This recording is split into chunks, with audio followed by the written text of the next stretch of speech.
हाय बच्चों, हम आ गए फिर से एक अपने नए वीडियो में। तो आप वीडियो को ध्यान से देखिएगा। कूलाम का नियम, इसका पूरा परिभाषा, डेरिवेशन, निगम सब करवाएंगे अच्छे से। देखिए बहुत महत्वपूर्ण है। आपको ये 4 नंबर, 5 नंबर, 3 नंबर में पेपर में आता है, तो इसको पूरी तरह अच्छे से देखिएगा। कूलाम का नियम, ये आपका चैप्टर 1 से है। देखिए परिभाषा, परिभाषा इसका पहले देखिए।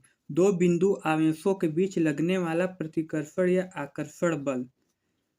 देखिए आपको दिखा रहे हैं, थोड़ा सा ऊपर कर लें तो आपको अच्छे से समझेगा। दो बिंदु आवेशों के बीच लगने वाला प्रतिकर्षण या आकर्षण बल। मान लीजिए देखिए, एक बिंदु ये है, दूसरा का बिंदु ये है। इन दोनों बिंदु पे देखिए Q1 Q2 आवेश है। इन दोनों बिंदुओं के बीच ये F है, ये बल है। मतलब ये बल कुछ भी, आकर्षण हो सकता है कि इन दोनों खींचेगा, प्रतिकर्षण भी हो सकता है इन दोनों को दूर भेजेगा। मतलब दो बिंदु आवेशों के बीच लगने वाले प्रतिकर्षण या आकर्षण बल दोनों आवेशों के मात्राओं के गुणनफल के अनुक्रमानुपाती होता है। इसका अर्थ समझिए, दो बिंदु हो गया, उनके बीच एक बल लग रहा है, आकर्षण है या प्रतिकर्षण से मतलब नहीं है, आकर्षण या प्रतिकर्षण बल है। दोनों आवेशों के मात्राओं, जैसे ये एक आवेश होगा, एक आवेश, इनका जो मात्रा है आवेश का, उसके गुणनफल के अनुक्रमानुपाती होता है। मतलब गुणनफल के अनुक्रमानुपाती। मान लीजिए यहाँ पे आपको छोटा में दिखा दे रहे हैं। मान लीजिए बल है, अनुक्रमानुपाती मतलब ऐसे Q1 Q2। देखिए गुणनफल हो गया, देख रहे हैं ना, यह प्रोपोर्शनल Q1 इंटू Q2। तो यहाँ पे देखिए, दोनों आवेशों के मात्राओं के गुणनफल के अनुक्रमानुपाती होता है तथा उनके बीच की दूरी के वर्ग के व्युत्क्रमानुपाती होता है। इनके बीच की दूरी देखिए, ए बी, इनके बीच की दूरी है r, इसका वर्ग हो जाएगा r स्क्वायर, व्युत्क्रमानुपाती मतलब हो जाएगा यह प्रोपोर्शनल 1/r²। फिर से एक बात देख लीजिए, दो बिंदु आवेशों के बीच लगने वाले प्रतिकर्षण या आकर्षण बल दोनों आवेशों के मात्राओं के गुणनफल के व्युत्क्रमानुपाती होता है तथा उनके बीच की दूरी के व्युत्क्रमानुपाती होता है। देखिए अब आगे देखिए, माना उत्पत्ति। माना दो बिंदु ए तथा बी है, ये सब हमको बता चुके हैं, बस फेयर के लिए आपको दे फेयर कर लीजिए या स्क्रीनशॉट ले लीजिए। दो बिंदु ए तथा बी है तथा उनके बीच की दूरी r है तथा इन पर उपस्थित आवेश क्रमशः Q1 और Q2 है तथा इनके बीच लगने वाला बल F है।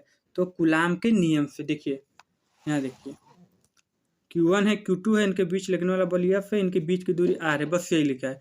आप अगर चित्र ध्यान से देख लेना तो आपको फिर कोई दिक्कत ही नहीं होगी। तो देखिए आगे चलिए चलते हैं, आपको एक बार और चीज़ बता देते हैं। Q1 Q2 बीच में लगने वाला बल F और इन दोनों के बीच की दूरी r, ये व्युत्क्रमानुपाती है, इन दोनों का गुणा हो जाएगा, F भी उसके बराबर हो जाएगा।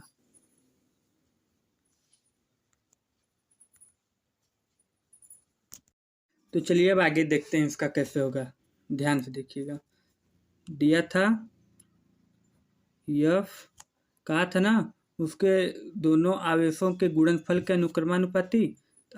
अनुक्रमानुपाती मतलब प्रोपोर्शनल आवेश Q1 इंटू Q2।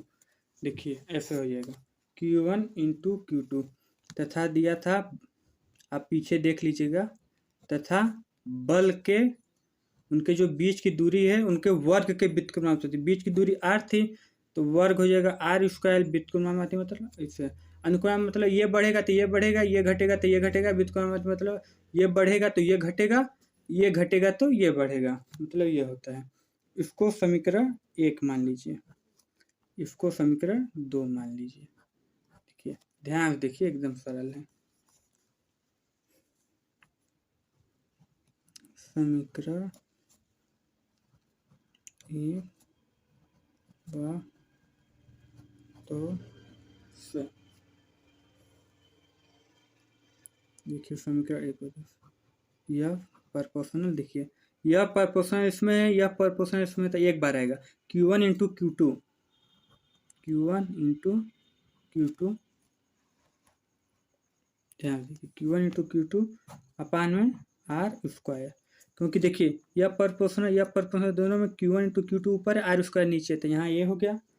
अब देखिए जब बराबर हटाया, मतलब जब ये प्रोपोर्शनल हटाया जाता है तो बराबर लाने के लिए तो यहाँ एक नियतांक, कांस्टेंट, स्थिरांक जो भी कहिए वो जुड़ जाता है। तो देखिए F equal to K Q1 into Q2 upon r²। Square. तो देखिए ये जहाँ के एक नियतांक है लिख सकते हैं आप, जहाँ के एक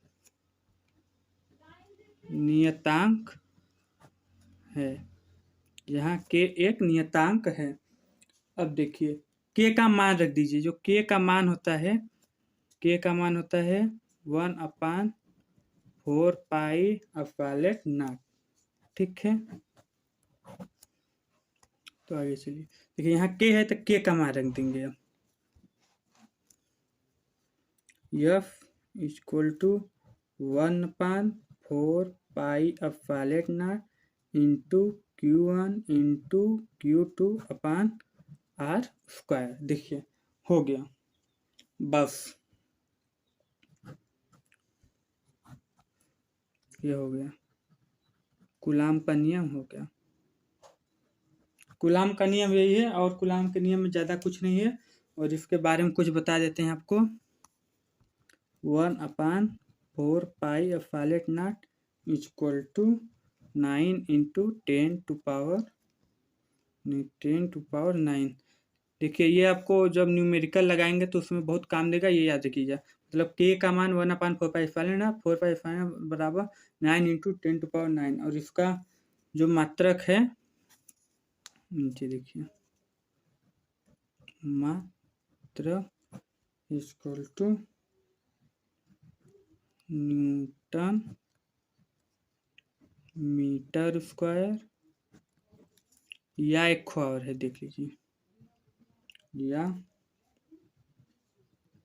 कूलाम स्क्वायर, दोनों लिख सकते हैं आप, न्यूटन मीटर स्क्वायर या कूलाम स्क्वायर। तो ठीक है, वीडियो अच्छा लगा हो तो लाइक करिए, सब्सक्राइब करिए, अपने दोस्तों पर भेजिए, और इसको स्क्रीनशॉट लेना है तो ले लीजिए। एकदम सरल है, इतना सरल कहीं नहीं मिलेगा। ठीक है, अब चलते हैं, दूसरे वीडियो में मिलेंगे।